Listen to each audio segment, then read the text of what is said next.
Hi, and welcome to this quick tutorial on how to connect Postgres database to Materialize. Now, Materialize supports any version of Postgres that's 11 or higher. And in this example, we're going to be using some manufacturing data that is currently on an RDS Postgres managed instance. And you're going to want to verify if you've got logical replication set to on. If you do not, check in the description for the documentation link that will take you to our Postgres documentation for all the different flavors of Postgres that we support. It'll walk you through the steps needed to enable the logical replication.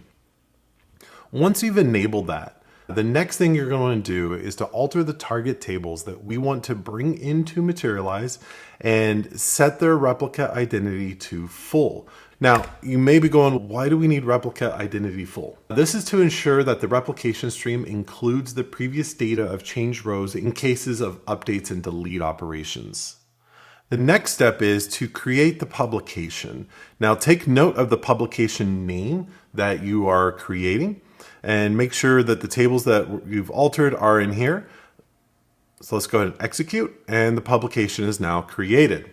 Excellent. So let's go to Materialize. So the first thing we're going to do is we're going to create a connection to the database. A connection describes how to connect and authenticate to an external system like Postgres that you want Materialize to read data from. Here we have a bunch of data sources out of the box that we have connectors for. We also have native support for us, private link, and SSH tunnel. So let's go ahead and click on Postgres. So I'm just going to go ahead and speed this along. I'm going to go ahead and autofill in some of this information. We're landing it in the right location. We can see the user. If you've got your own SSL certificate, awesome. You can easily bring it into Materialize to leverage it. I've already loaded in the password. In this case, I'll go ahead and select that. And for SSL mode, I'm going to say required. So let's go ahead and create the connection. Next, Materialize is going to ask us to create a source. So let's go ahead and create. A source tells Materialize which tables we want to continuously read data from. Here we can see the connection that we just created is already specified. We're going to go ahead and give it a name. And then we can specify which schema we want to find the source tables. Coming down, we need to specify a compute. That's because this is going to be an active process of keeping the data fresh in Materialize. We also need to specify the publication that we just created.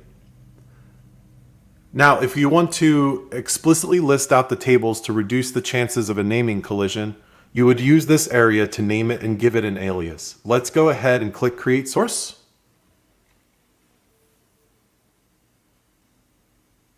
Materialize is going to look like a read replication, meaning it's going to first snapshot all the data, and then it will continuously monitor and capture changes such as the updates, inserts, and deletes through the write-ahead logs. And here we can see that the snapshot is done. The amount of time for hydration, that is to say the initial snapshot, is going to be dependent upon how much data is in the tables already. Let's go inspect it. So we can see we're in the demo cluster, and we're going to specify the schema. Next, we're going to subscribe from one of the tables called orders. And what subscribe is going to do is it's going to stream in any of the data changes as they occur based on this logic. So here we're just doing a basic grab all. We can see that there's one row. Let a couple more rows into our RDS database. We're going to start a transaction and we're going to insert a couple of rows. But those rows aren't going to show up in Materialize. That's because Materialize respects the transaction boundaries. Once I click commit, it's going to show up in the Postgres database and then showing up in Materialize just that fast. So now that we see the data is coming in fresh, let's build some logic on top of that. So what we're going to do is we're going to create a couple of views, and then we're going to create an index. Now the view syntax might look very familiar. That's because Materialize is PostgreSQL compatible, meaning you can port your existing complex Postgres queries, whether they contain multi-way joins, windows, CTEs, aggregations, or all of the above. Materialize will support and has you covered. We just created a couple of views and an index. When the index was created, a data flow in Materialize was started that will now continuously update the results as new data comes in from our Postgres source. Meaning I can come in and now query against the view, and within a third of a second, we're getting those results back. In just a few minutes, we went from having no data in Materialize to being connected, keeping the data fresh, and now continuously updating the results as new data comes in.